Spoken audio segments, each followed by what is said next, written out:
Morning বন্ধুরা, তোমাদের সবাইকে কেমন আছো তোমরা জানিও। আমি খুব ভালো রয়েছি। তো এক্ষুনি ঘুম থেকে উঠলাম, উঠে বাইরেটা দেখি এরকম। তো আজকে এখন বাজে প্রায় 8টা, আর রোদ্দুর উঠে গেছে, কি সুন্দর ঝলমলে পরিবেশ। এই কদিন ধরে তো মানে কি বলবো, পরিবেশের কথা কিছু বলতেই হবে না। এই জায়গাটা এরকম সাদা কেন, রকেট গেছিলো নাকি? কালকে বিকালেও কিন্তু এরকম দেখেছিলাম জানো। তোমরাও নিশ্চয়ই এরকম দেখো। এটা কি রকেট গেলে এরকম হয়? আমার তো মনে হয় সেটাই। তো যাই হোক, এবার টুকটুক করে সংসারের কাজ সারবো। এবার যাই দেখি, সংসারের চাকা ঘুরতে লাগবে সারাদিনের জন্য। রান্না, খাওয়া, কাজ, টুকিটাকি আরও কত কিছু ইত্যাদি ইত্যাদি ইত্যাদি। তো চলো সেইগুলো শুরু করি। আর কি করব, সকালের ভাতের চাল নিয়ে যাচ্ছি, আলু সিদ্ধ, ডাল সিদ্ধ, আর ভাতটা একটু ফ্যান ফ্যান করবো যাতে আমার কর্তার খেতে সুবিধা হয়। আর তাছাড়াও আমরা ফ্যান ফ্যান ভাত তো খাই, তোমরা সেটা দেখেছো। সকালের খাবার নিয়ে নিয়েছি, এই থালার মধ্যেই আমি মাখলাম, তো ওই জন্য এই থালার মধ্যেই ভাতটা নিলাম। ওই জন্য থালাটা কেমন একটা লাগছে দেখতে। কি গো, ঘুমাবে না? এগুলো তুলবে? এগুলো তুলবো। আর তোমাকে বলছি, তুমি কিন্তু এই দুটো কম্বল নিবা না, এখন দুটো কম্বল লাগে না। এমনি আমাদের ঘরের ভেতরে শীত কম, তো তার মধ্যে এই দুটো কম্বল নাও। ভোরের দিকে গরম লাগে, আমার গরম লাগে, তাহলে ভাবো। বুঝতে পেরেছি, কিন্তু আমার তো শীত লাগছিল না, ওই জন্য ডবল কম্বল। তো আমার কর্তা উঠে পড়েছে, তো ও এখন যাবে হচ্ছে চা খেতে। তো চাটা খেয়ে এসে তারপরে তোমার জন্য ভাত রাখা আছে, আমি খেয়েছি, আমাদের সবার আজকে খাওয়া হয়ে গেছে। দেখো, আমি চায়ের দোকানে গেলাম, দুটো চা তোমাদের জন্য নিয়ে আসলাম, কিন্তু আমি না খেয়ে চলে আসলাম। যাও তুমি খেয়ে আসো এবার। যাবো। তুমি না সকালবেলা করে দুধ চাটা খেও না, লিকার চা খাওয়া অভ্যেস করো। তারপরে খালি পেটে দুধ চা খেলে খুব গ্যাস হয়ে যায়। তা ঠিক। অনেকের হয় না, আবার আমাদের তো হজম ক্ষমতাটা কম, ওই জন্যই বললাম তোমাকে। আচ্ছা, আজকে রান্না কি হবে? আজকে রান্না হবে, কালকে রাত্রে রান্না করিনি, কালকে রাত্রে খিদে ছিল না, তো সেই কারণে আমরা একটু খাবার খেয়ে এসেছিলাম বাইরে। আমার কর্তা তো বললো যে মুড়ি খাবো, মুড়ি খেয়েছে, আমি কিছুই খাইনি। তো ডিম নিয়ে এসেছিল কালকে রাত্রে, সিদ্ধ দেওয়া হবে। কালকে 4টে ডিম নিয়ে এসেছিলাম, ভাত হবে বলে। সে ডিম 4টে আছে, ওইটাই আজকে দুপুরে করব। সকালের খাওয়াটা অনেক লেট করে আমি আজকে খেলাম, কারণ হচ্ছে আমি একটু প্রবলেম আছি, খেতেও ভালো লাগছে না। যাই হোক, আর আমার গিন্নি কিন্তু এখন রান্নাটা চাপালো। ব্যাপার হচ্ছে অন্য দিন দুপুরে রান্নাটা হয়ে যায়, আর আজকে এখন চাপালো। এখন ভাবছি কিনা আমি স্নানটা করবো, স্নানটা করে একটু রেডি হয়ে একটু রোদের দিকে বসবো। কারণ হচ্ছে আজকে পুরো 2 দিন আমি স্নান করিনি, একটু প্রবলেমের জন্য আমি স্নান করতে পারিনি। আজকে স্নানটা করে নেবো। আর মাথার চুলগুলো পুরো সাদা হয়ে গেছে, ভাবছি কালার করব, কালার করেও তো বেলা হয়ে যাবে শুকাতে শুকাতে। আজকে আমাদের বাড়িতে ডিমের ঝোল আর ভাত হবে, এটাই খুব ভালো খাবার। বাজার হাট করতে দিল না আজকে সাথী, বলছে এখন টিপে টিপে চলতে হবে। যাই হোক, কথা কি বলবো সেটাও বলতে হবে। সে ঠিক আছে, যেটা বলেছো বন্ধুদের সাথে শেয়ার করলাম। আর এই দেখো রান্না। সব সময় যে ঢেলে উপরে খেতে হবে এমন মানে নেই তো। তোমরা আগের ভিডিওটা শুনতে পেরেছো যে আমি কালকে চলতে হয় কখনো কখনো। একদম কালকের ভিডিওতে কি শুনেছো বন্ধুরা? কালকের ভিডিওতে শুনতে পেরেছে যে রাত্রিবেলা ডিম এনেছিলাম 4টে, সেই ডিম 4টে রয়ে গেছে, আজকে দুপুরবেলা রান্না হবে, তা সেটাই হচ্ছে। তাও তো এটা তো বলতে পারবে না যে আমার বউ বেশি খরচ করে, এক্সট্রা খরচ করে। না, সেটা নয়, ব্যাপার হচ্ছে কি, দেখো সকালবেলা আলু সেদ্ধ, ডাল সেদ্ধ, ভাত হয়েছে, সেটা এখন খেলাম। আর তারপরে ধরো ঘন্টা 2 পরে আবার রান্না হচ্ছে এটা, ডিম আলু দিয়ে মাখা মাখা তরকারি আর ভাত। হ্যাঁ। আর রাত্রেবেলা আজ বাড়িতে খাবো না, নিমন্ত্রণ বাড়ি যাবো, আমি সঠিক নিজেও জানি না। এটা কোনো টিপটে নিয়ে ভাব দেখছি না আমি, কারণ সারাক্ষণ তো রান্না হয়েই যাচ্ছে, রান্না হয়েই যাচ্ছে। না খেয়ে কি আমরা রয়েছি কেউ? না। এই বেলা বড় হয়ে দুপুর টাইমটা আর কাটতেই চাইবে না। গরমের দিনে দুপুরবেলা ঘুঘু ডাকে, তাই না? বুঝতে পারো? বুঝতে পারি। ঘুরঘুর ঘুরঘুর করে। এখন না, আর একটু পরে ওই 2:30 3টে নাগাদ কি 3:30টার সময়, একদম নিঝুম দুপুর, গরমের দিনের দুপুর, নিস্তব্ধ, ভাল লাগে। আমি ওই টাইমটা খুব উপভোগ করি। কিছু কিছু টাইম আছে সারা দিনের মধ্যে, বিকেলটা আমার অতটা ভাল লাগে না, এরকম নিঝুম দুপুর, তারপরে একদম প্রথম সকাল, ওগুলো ভাল লাগে। এই যে এখন জল ভরবে। জল ভরাটা আমার কাজ। হ্যাঁ, জল তাতে যাই হয়ে যাক, যাই হয়ে যায়, জল আমাকে ভরতেই হবে। ওটা আর আমি বলি না। মাথায় তেল টেল দিলাম ভালো করে, কারণ এক জায়গায় যাওয়ার আছে, বিয়ে বাড়ি যাবো প্রকাশের সাথে। তো কটার সময় রেডি হব? তোমার বাবাটা স্কুটি নিয়ে যাও। স্কুটি করে নিয়ে আমি যাবো? তো তোর সাথে যাবো, স্কুটি করে গিয়ে কি হবে? তা তুই একটা কাজ কর, তুই রাজুকে বল আমাদের গাড়ি করে নামিয়ে দিয়ে আসতে ইদ্রাপুরে, তারপরে আমি না স্কুটি করে যাব। যাবি? ওর আমাকে নিয়ে যাওয়ার ইচ্ছাই নেই, আমি জোর করে বলেছি বলে তাই। আচ্ছা, প্রকাশের যদি বিয়ে হয় তাহলে তোমাকে নিমন্ত্রণ করবে না, তুমি যাওয়ার পেছনে লাগে। না, ও আমায় নিমন্ত্রণ করবে না। করবো তো। করবি? বরযাত্রী যাবো তো। তা বিয়েটা কার সাথে হবে? হুম, কার সাথে হবে? বল মেয়ে দেখবা তারপরে। বিয়ে করবো। তাহলে আমার মায়ের সাথে হবে না শাশুড়ি মায়ের সাথে হবে? আমার মা বুড়ি। তাহলে আমার শাশুড়ি? হ্যাঁ, তোমার শাশুড়িকে বিয়ে করবো। আমার শাশুড়িকে বিয়ে করবি? এই যে স্যার, আপনার আর কি কি বাদ আছে বলুন। কি বাদ মানে? স্কিন কেয়ার হলো, স্নান হলো। হ্যাঁ, আমার মাথা হাসানো হবে, এটা মাখা হবে, ব্যাস কাজের গোছ। আমি তো খুব পরিষ্কার মানুষ। কিছু কিছু মন্তব্য আছে, কি বলবো, শুনলে উত্তর না দিয়ে থাকতেও পারা যায় না। তো পরের টাকায় সোনাদানা কিনছো তোমরা, তো একটু মানে নানান রকম একটু অন্যরকম ভাষা ব্যবহার করেছে, যেটা আমি ব্লগে আর নিজের মুখে উচ্চারণ করতে চাই না। তো তাদেরকে বলছি, যারা এই ধরনের মন্তব্য করছো, ইউটিউব ফেসবুক অনেক জায়গাতেই এটা হচ্ছে, ইউটিউবে কম ফেসবুকে বেশি।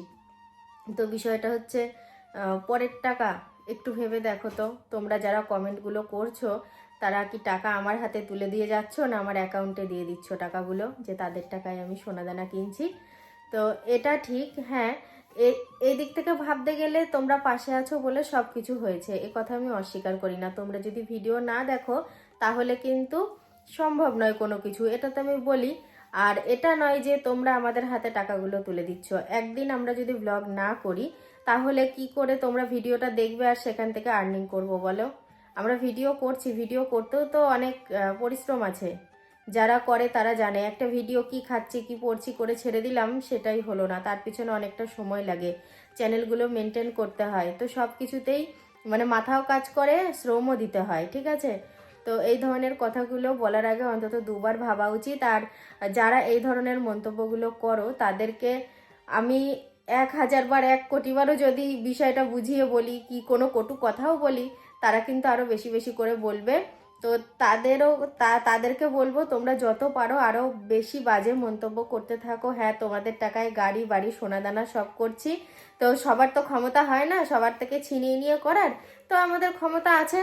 তোমাদের ঘর থেকে টাকা পয়সা ছিনিয়ে নিয়ে এসে আমরা মানে তৈরি করছি সব কিছু, তাই না বলো? একদম। তো ডিম দিয়ে আলু দিয়ে তরকারি, ভাত, আর ওখানে রয়েছে অরহর ডাল। তো বিষয়টা হচ্ছে এই ডালটা বহু বছর পরে খাচ্ছি। অনেক আগে, তখন আমি ছোট ছিলাম, একটা জায়গায় আমাদের একটা বাড়ি ছিল, সেই বাড়িটা বহু বছর হলো বিক্রিও হয়ে গেছে। তো সেই বাড়িতে এই ডালের গাছ ছিল দুটো, বেশ ভালোই বড় বড় গাছ। বীজও হতো, মানে ওই ডালগুলো ধরতো, কাঁচা অবস্থায় খেতাম। অনেকটা মটরশুঁটির মতো ভাব, যদিও পুরোটা নয়, বেশ কিছুটা। তো আমার কর্তা অভিযোগ দিচ্ছে, বলছে তুমি কেন অল্প করে ভাত নিয়েছো?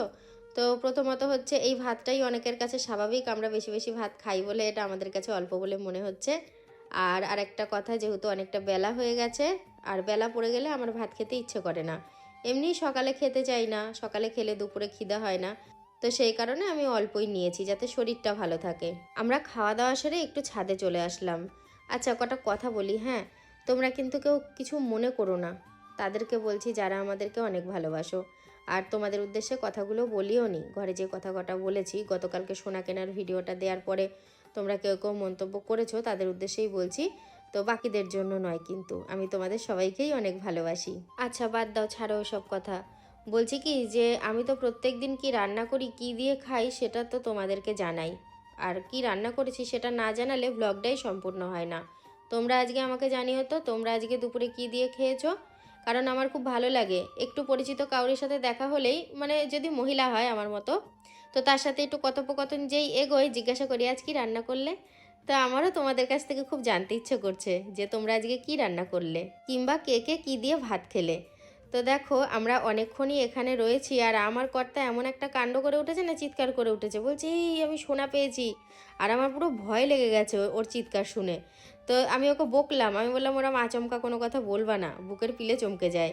তো একটা ব্যাগ ছিল, ব্যাগের মধ্যে ওই সেই আমার কিছু পুরনো জুয়েলারির টুকরো ভাঙা ওইগুলোই দেখেছে, দিয়ে বলছে আমি সোনা পেয়েছি।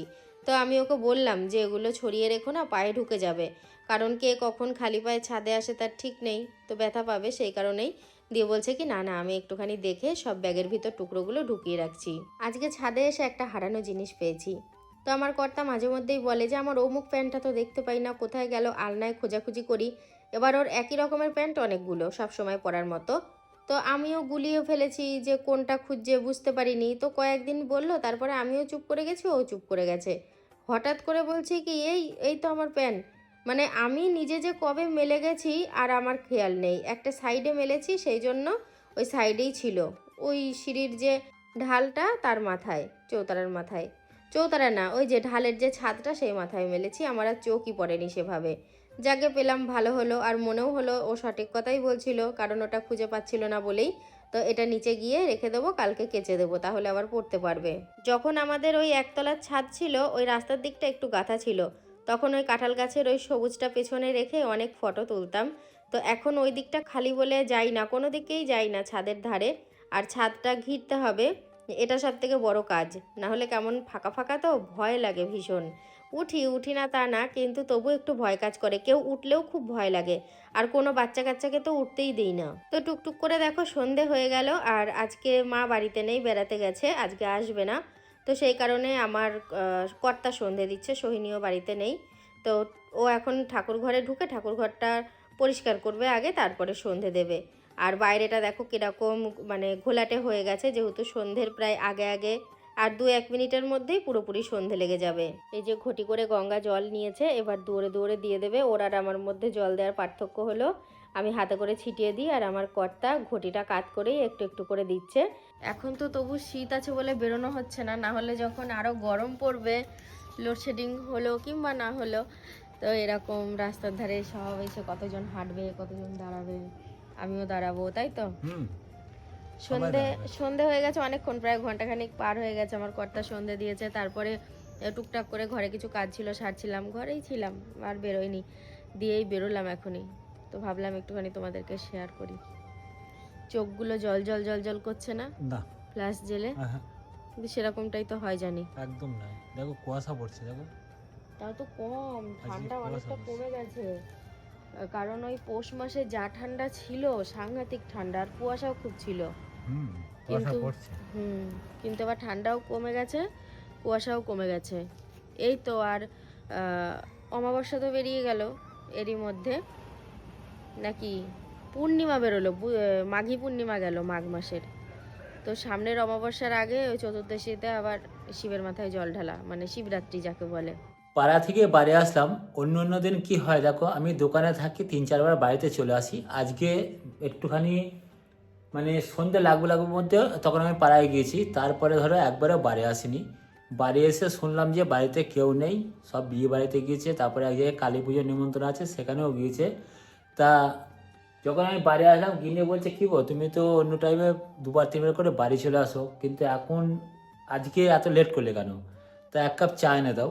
আমি যখন বাড়িতে আসলাম তখন চায়ের দোকানটা বন্ধ হয়ে গেছে। আমি বললাম আজকে তো চা এনে দিতে পারবো না, চায়ের দোকান বন্ধ হয়ে গেছে। তা ঘন্টা দেড়েক পরে আমি ওকে বললাম কিনা যে আমাকে ভাত দাও, ভাত খাবো।